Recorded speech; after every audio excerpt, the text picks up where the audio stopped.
Oke, Assalamualaikum warahmatullahi wabarakatuh. Siang ini kita akan bahas sedikit tentang yang namanya bagaimana sebuah perilaku manusia akan dipengaruhi oleh tiga hal. Tiga hal yang sangat penting itu, yang pertama adalah kaitan dengan apa yang ada di dalam pikiran seorang manusia. Ini adalah gambaran seorang manusia. Seorang manusia memiliki tiga hal yang paling pokok dalam hidupnya. Salah satunya adalah masuknya yang namanya DNA. Oke. Satu, perilaku akan dipengaruhi oleh yang namanya DNA. Oke. Yang kedua, ini ada yang namanya ruh. Dan yang ketiga adalah experience learning.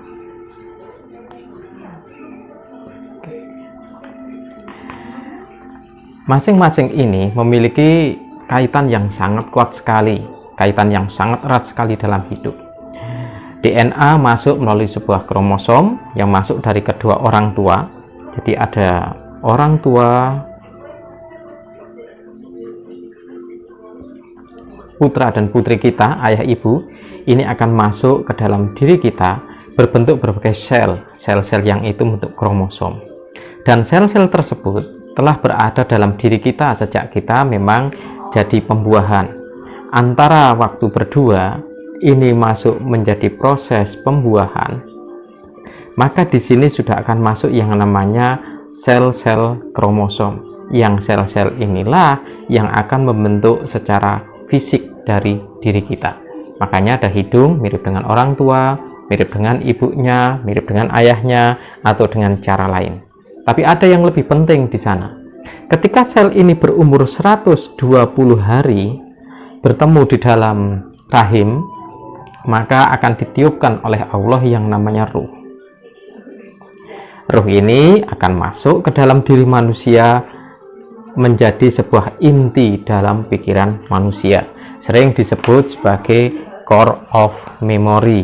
Ini adalah core of memory. Oke. Core of memory ini sering disebut dengan yang namanya bentuk dalam bentuk keseharian ada yang disebut sebagai mata hati. Ini, mata hati. Ada yang menyebut sebagai proses dari mind process atau zero mind. Ada yang menyebutnya sebagai zero mind. Oke. Dalam konsep ini di umur 120 hari ketika ditiupkan ruh oleh Allah, di sini ditiupkan oleh Allah, meniupkan ruh ke dalam diri manusia, terus itu akan bekerja sampai dengan hari ini, tidak pernah berhenti, karena ruh ini akan masuk menjadi core of memory. DNA akan masuk secara prinsip dalam sisi fisik, seperti yang saya jelaskan di sini. Ini adalah DNA. Oke. Ketika masuk dalam fisik tubuh kita memiliki memori-memori yang sangat kuat, dan DNA itu memiliki memori yang sangat kuat. Dan yang ruh ini memiliki memori yang sangat kuat karena ada satu inti dalam ruh yang selalu ada. Dalam proses pembelajaran atau dalam proses learning itu sebagai bentuk pengalaman, baik itu sebagai pengalaman nyata ataupun itu sebagai pengalaman yang dia belajar dari buku, televisi atau apapun. Di sini ada televisi, ada bentuk buku yang dibaca, ada dia bentuk audio, ada pengalaman langsung yang memang masuk, itu menjadi sebuah pengalaman yang akan masuk ke dalam sisi pikiran manusia. Pikiran ini akan masuk ke dalam yang namanya light of memory atau memori dangkal. Ini disebut sebagai light. Di dalam light memory, manusia secara bertahap akan memasukkan ke dalam yang namanya deep structure memory. Ini adalah deep structure memory. Apa ini? Deep structure memory. Ini. Deep structure memory. Ini.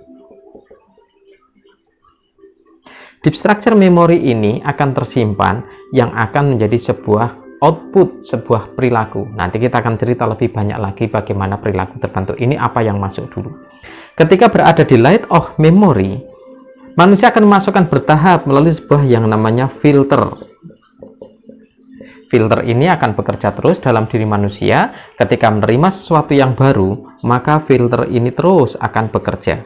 Filter ini terus akan memasukkan apapun yang dia cocok, dan dia akan membentengi apapun yang dia tidak cocok, sehingga filter ini akan mencegah sesuatu yang bagi dia tidak cocok. Apa yang namanya tidak cocok dan cocok?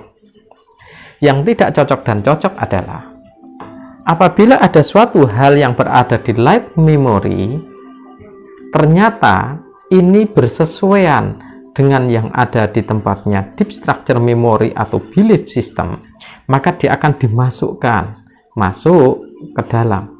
Kalau tidak terjadi kecocokan, maka akan ada proses mencari bukti dan lain-lainnya, sehingga suatu saat baru nanti akan dipercaya dan masuk dalam deep structure memory. Dan itulah yang terjadi.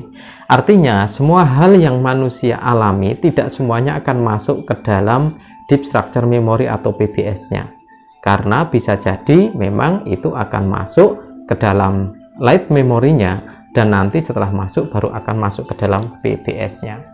Oke, demikian yang untuk pertemuan capture yang pertama ini. Kita punya yang namanya DNA, ada yang namanya roh, dan ada namanya action learning. Artinya yang mempengaruhi perilaku manusia ada 3 hal, dan kita selanjutnya dalam capture berikutnya saya akan membahas bagaimana hal-hal ini menjadi sebuah tindakan atau perilaku. Sampai ketemu di capture berikutnya. Tetap dengan Yan Subianto di nlpgreatparenting.com. Silahkan bisa hubungi kami dengan 0812 261 00050.